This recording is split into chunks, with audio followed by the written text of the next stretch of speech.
وسلام على المرسلين والحمد لله رب العالمين.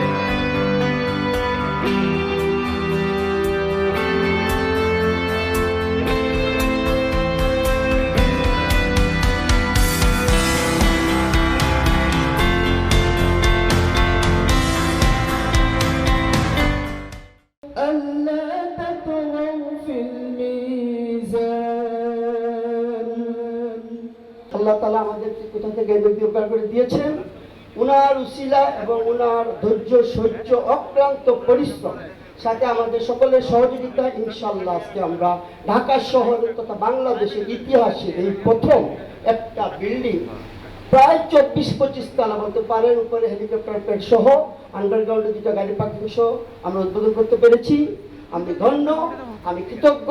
আমি আমার জমির মালিক ভাইদের পক্ষ থেকে বলছি। ডেভেলপার্স লিমিটেড কোম্পানির সকল সদস্য মনে করেন মাননীয় প্রধান অতিথি মহোদয় জনাব মোহাম্মদ মাহবুব হানিফ মনিহার ডেভেলপার্সের নিকট কোম্পানির পরিবারের একজন সদস্য।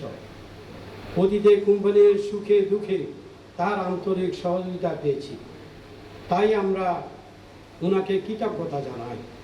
ভবিষ্যতেও তাকে পাশে পাবো বলিয়া আশা করি। এই জন্য কোম্পানির পক্ষ থেকে জনাব মোহাম্মদ মাহবুব হানিফ মহোদয়কে আন্তরিক মোবারকবাদ জানাই।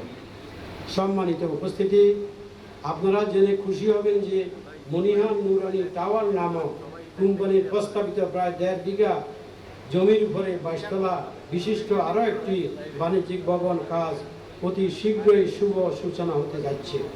আজকে যে জায়গায় অট্টালিকা হয়েছে, সেই অট্টালিকা প্রথমে এই পুকুরটা ভরা হয়েছিল বালু দিয়ে, তারপর একটা ছোট দোকান হয়েছিল, টিন শেড দিয়ে মার্কেট হয়েছিল।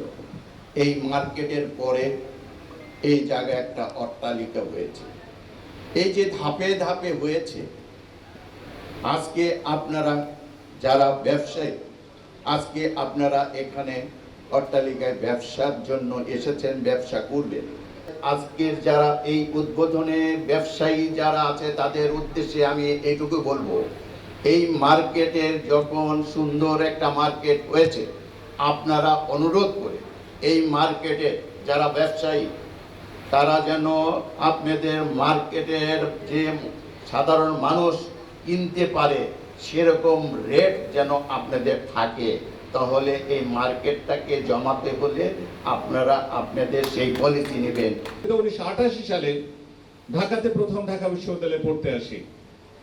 কমলাপুর রেল স্টেশনে আসার পরে রিক্সা যোগে যখন ঢাকা বিশ্ববিদ্যালয়ে যাচ্ছিলাম, তখন আমি জেলা শহরে পড়েছিলাম, লালমনিরহাট জেলা শহর থেকে পড়ে আসছি। রাজশাহী কলেজে ইন্টারমিডিয়েট পড়েছি, মফস্বলের ছাত্র। তা আমি মতিঝিলে আসার পরে বাংলাদেশ ব্যাংকের যে ভবনটি আছে, পুরনো ভবনটি, সেই ভবনটি তখন ছিল 8 তলা সম্ভবত। আমি তাকিয়েছিলাম ভবনটি দিকে যে এত উঁচু বিল্ডিং হয় নাকি। অনেকক্ষণ ধরে তাকিয়ে তাকিয়ে দেখেছি এই ঢাকা শহর, নিজেকে পুলকিত বোধ করতাম, নিজের ভেতরে উচ্ছ্বাস অনুভব করতাম। আর আজকে ঢাকা শহরের এই 32 বছর পরে যে ডেভেলপমেন্ট হয়েছে, তাতে মনে হয় 8 তলা ভবন কয়েক লক্ষ হবে। আর এরকম 22 তলা ভবনের সংখ্যাও বেশ কয়েক হাজার ছাড়িয়ে গেছে। সেই 22 তলা ভবন অর্থাৎ পল্টন চায়না টাউন যারা বিনির্মাণ করছেন, আবার একটু আগে বললেন যে আরেকটা কাজে হাত দিয়েছেন। তো এরকম ভাবে হাজার হাজার বিল্ডিং তৈরি হচ্ছে। তার মানে বাংলাদেশ আসলে কোথায় যাচ্ছে, এটা কিন্তু একটা ভাবার বিষয় যে বাংলাদেশ কোথায় যাচ্ছে আমরা। যাদের একটু বিদেশে যাওয়ার সুযোগ হয়েছে, আমারও সুযোগ হয়েছে। আমি একবার জাপানে গেছিলাম। আমার ধারণা ছিল, ছোটবেলা বইয়ে পড়েছি, কাঠের বাড়ি ঘর থাকে, ভূমিকম্পে ভেঙে যায়। তা আমি টোকিওতে যাওয়ার পরে আকাশের দিকে তাকিয়ে থাকতাম, অনেক উঁচু উঁচু বিল্ডিং, শত শত বিল্ডিং। আমি মালয়েশিয়াতে যে উঁচু উঁচু বিল্ডিং গুলো দিকে তাকিয়ে থাকতাম। আমি থাইল্যান্ডে গিয়ে তাকিয়ে থাকতাম, সিঙ্গাপুরে গিয়ে তাকিয়ে থাকতাম, আর মনে মনে ভাবতাম, ফ্লাইওভার দেখতাম, মনে মনে ভাবতাম যে আমরা কি কোনোদিন এমনটি হব না। আমাদের সেই স্বপ্ন, একটু আগে একজন বক্তা যেটা বলে গেছেন যে ভারতের মহামান্য রাষ্ট্রপতি, সাবেক রাষ্ট্রপতি এপিজে আবুল কালাম আজাদের উক্তি, যে স্বপ্ন মানুষ ঘুমিয়ে ঘুমিয়ে দেখে সেটা স্বপ্ন নয়, বরং যে স্বপ্ন মানুষকে ঘুমাতে দেয় না সেটাই স্বপ্ন। যে স্বপ্ন আমাদেরকে ঘুমাতে দিত না সেই স্বপ্ন আজকে বাস্তবে পরিণত হয়েছে।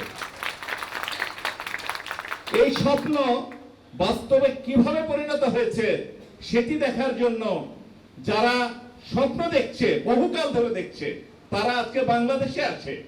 এবং আমেরিকার মহামান্য রাষ্ট্রপতি তিনি আফ্রিকাতে যে একটা অনুষ্ঠানে বলেছিলেন যে কিভাবে ডেভেলপমেন্ট করতে হয় সেটি বাংলাদেশে যে দেখে আসো, তোমরা বাংলাদেশের মডেলে আফ্রিকাকে ডেভেলপ করো।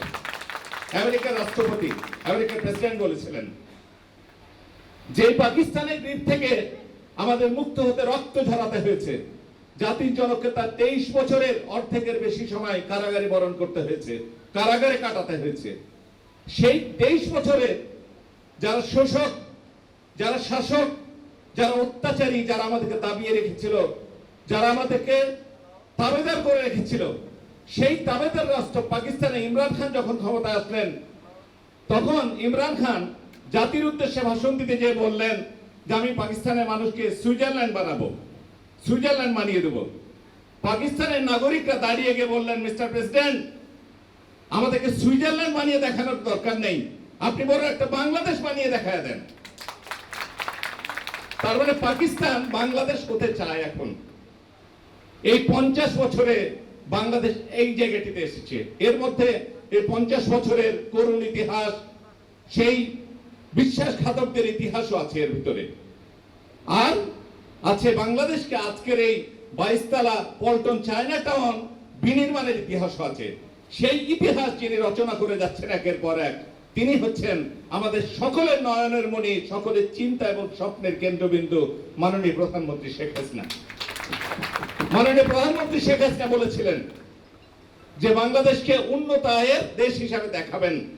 তিনি যে সময় বেঁধে দিয়েছিলেন তার চেয়ে কম সময়ের ভিতরেই অলরেডি ডিক্লেয়ার হয়ে গেছে যে বাংলাদেশ উন্নয়নশীল দেশ হতে যাচ্ছে, এবং অলরেডি জাতিসংঘ ঘোষণা দিয়ে দিয়েছে অবজারভেশনে 5 বছর থাকবে, তারপরে বাংলাদেশ উন্নয়নশীল দেশ হবে। বহু দেশ যারা আমাদের সময় যাত্রা শুরু করেছে তারা পিছিয়ে পড়েছে, তারা এখনো অনুন্নত দেশ এবং উন্নয়নশীল দেশের স্বপ্ন দেখেই যাচ্ছে। ইনশাআল্লাহ আল্লাহ যদি সহায় থাকে আমরা উন্নয়নশীল হয়ে যাব, আর তারা আমাদেরকে দেখতেই থাকবে, আমাদের পিছনে হাঁটতেই থাকবে, পাকিস্তানও হাঁটতে থাকবে। আমরা 2041 সালে স্বপ্নের বাংলাদেশ মাননীয় প্রধানমন্ত্রী আমাদেরকে দেখাচ্ছেন, উন্নত বাংলাদেশ, অর্থাৎ মালয়েশিয়ার মতো বাংলাদেশ, থাইল্যান্ডের মতো বাংলাদেশ। আমরা এই জাতীয় বাংলাদেশ বিনির্মাণের লক্ষ্যে আমরা এগিয়ে যাচ্ছি, এবং তার প্রমাণ হচ্ছে আজকের এই পল্টনের চায়না টাউন। যখন আমরা বিশ্ববিদ্যালয়ে পড়েছি আমরা এই অঞ্চলটাকে অন্ধকার দেখতাম, পলয়ের মার্কেটে আসতাম কেনার জন্য, সস্তায় কিনতে পাওয়া যেত, পলয়ের মার্কেটে আসতাম, অন্ধকার ঝুপড়ি ঘর বাড়ি দেখতাম। আজকে যখন এই রাস্তার পাশ দিয়ে হেঁটে যাই, আমি যোগদান করেছি মাত্র 1 মাস হলো, যোগদান করে আমি ময়মনসিংহের এসপি ছিলাম, নারায়ণগঞ্জের এসপি ছিলাম, সর্বশেষ কুমিল্লার পুলিশ সুপার থেকে এখানে আসলাম। তা আমি প্রায় 5-6 বছর ঢাকার বাইরেই ছিলাম, রমনারও ডিসি ছিলাম, আমি ওয়ারিরও ডিসি ছিলাম। তো 5-6 বছর পরে এসে আমি এই রোডটা চিনতে পারি না, হঠাৎ করে যখন রোডের পাশে এরকম চায়না টাউন দেখি আমার চোখ ধাঁধিয়ে যায়, মনে হয় যে আমরা বোধহয় মালয়েশিয়া, আমরা থাইল্যান্ড পেয়ে গেছি, হয়তো সিঙ্গাপুর পাইনি, বাট মালয়েশিয়া, থাইল্যান্ড আমরা পেয়ে গেছি। আজকে এমন একটা দিনে আমরা এখানে এই অনুষ্ঠানটা করছি, আজকে 20শে মার্চ।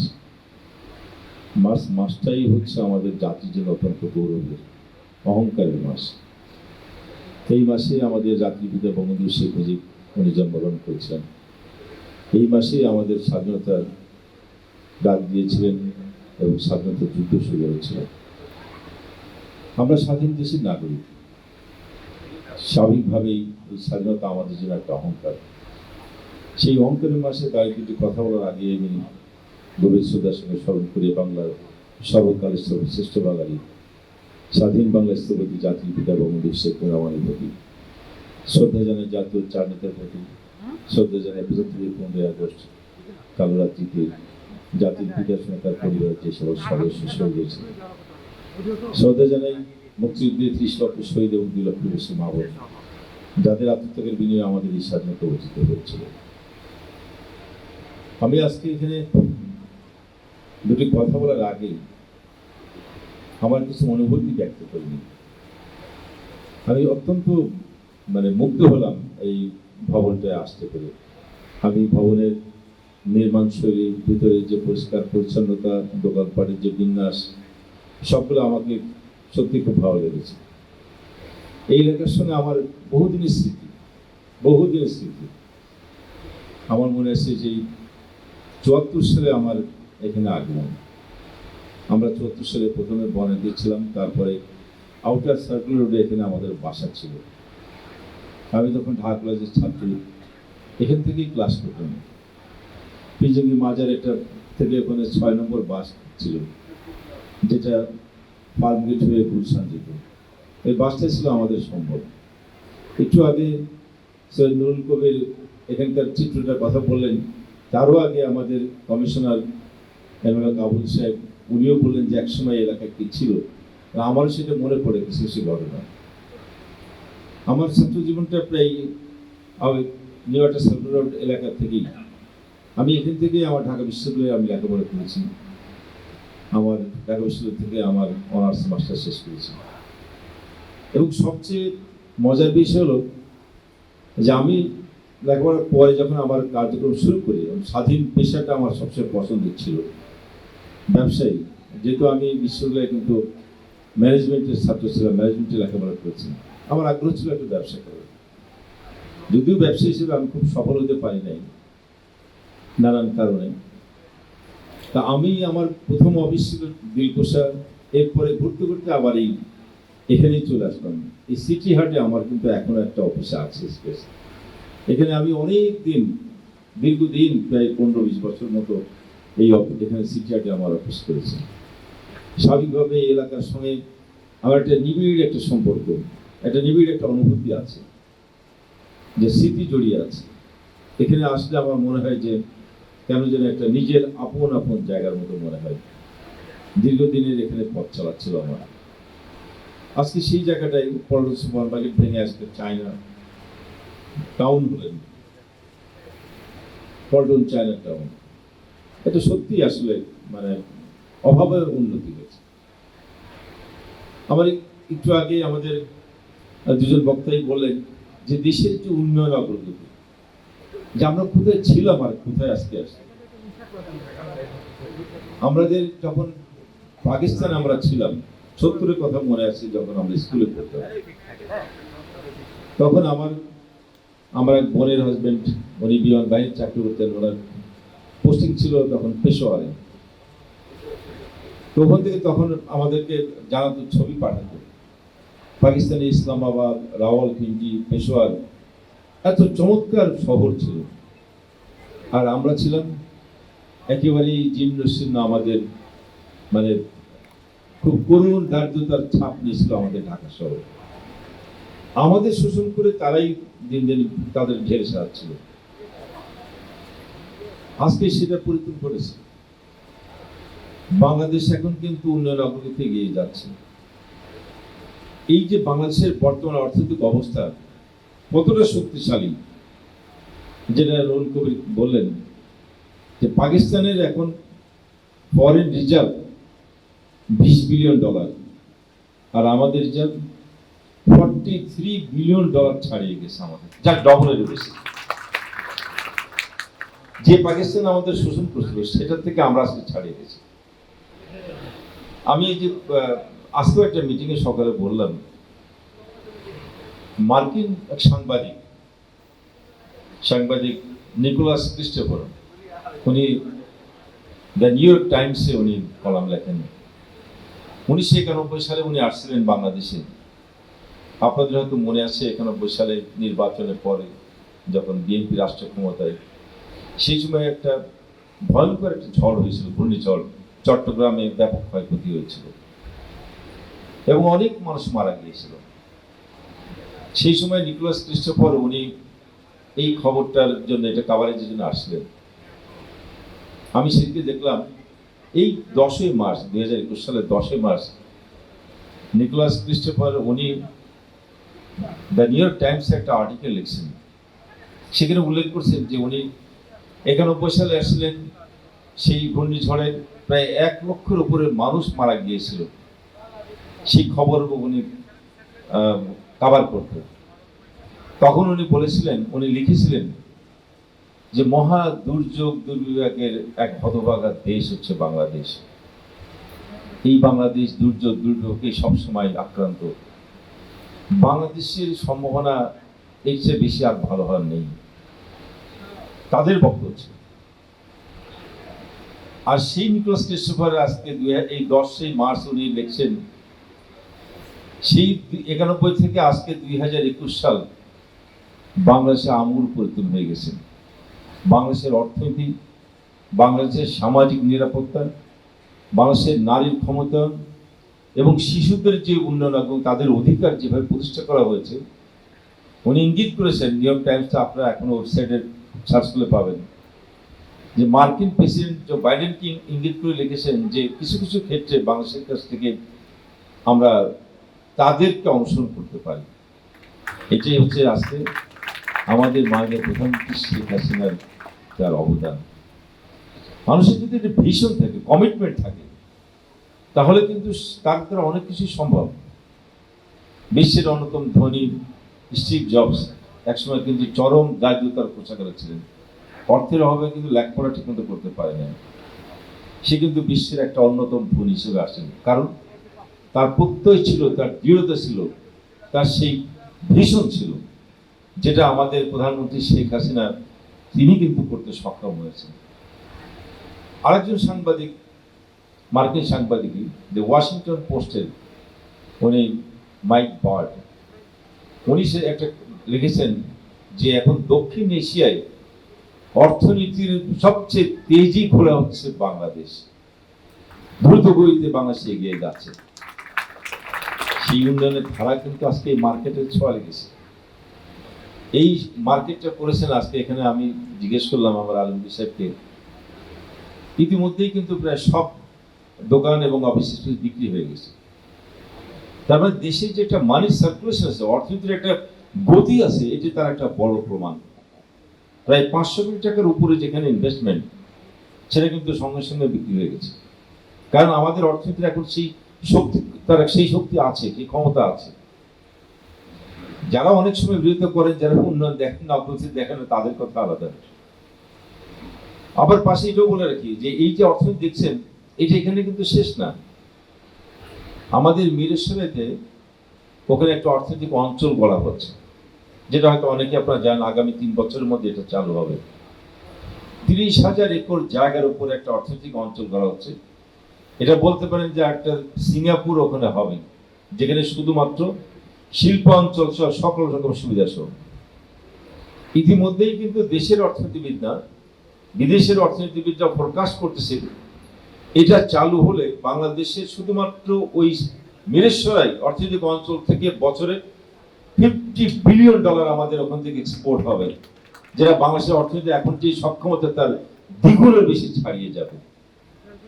এটা সম্ভব হচ্ছে একমাত্র আমাদের মাননীয় প্রধানমন্ত্রী বঙ্গবন্ধু কন্যা জননেত্রী শেখ হাসিনার কারণে। কারণ তার ভীষণ আছে, তার সেই বিচক্ষণতা আছে, দক্ষতা আছে এবং কমিটমেন্ট আছে, যে কমিটমেন্ট নিয়ে উনি দেশ পরিচালনা করে যাচ্ছেন। আমরা সরকারে আছি, বাংলাদেশের মধ্যে একটা সমস্যাবহুল দেশ এবং বিশাল জনগোষ্ঠীর ছোট দেশে রাষ্ট্র পরিচালনার ক্ষেত্রে এটা ভাবার কোনো কারণ নেই যে সবকিছু নির্ভুলভাবে সবকিছু করা সম্ভব। ভুল তো হতেই পারে, ছোটখাটো ত্রুটি বিচ্যুতি হতে পারে, ছোটখাটো দুর্বলতা দু এক জায়গায় আমাদের থাকতে পারে, এটা কখনোই অস্বীকার করে না। কিন্তু সবচেয়ে বড় কথা হচ্ছে যে আমাদের লক্ষ্যটা যে নির্ধারণ করে আমরা দেশকে এগিয়ে নিতে পারছি কিনা সেটা দেখার বিষয়। আসসালামু আলাইকুম ওয়া রাহমাতুল্লাহি ওয়া বারাকাতুহু। আজকের অনুষ্ঠানের সম্মানিত প্রধান অতিথি, বিশেষ অতিথিবৃন্দ, অত্র অনুষ্ঠানে উপস্থিত সকল শ্রোতাকে জানাই আমার প্রাণঢালা শুভেচ্ছা অভিনন্দন। সর্বপ্রথম আমি মহান রব্বুল আলামিনের নিকট শুকরিয়া আদায় করি আলহামদুলিল্লাহ যে আজকে এই সুন্দর একটি পরিবেশ আমরা একত্রিত হয়ে পল্টন চায়না টাউন উদ্বোধনের করতে পেরেছি। পল্টন চায়না টাউন একটি বাণিজ্যিক ভবন।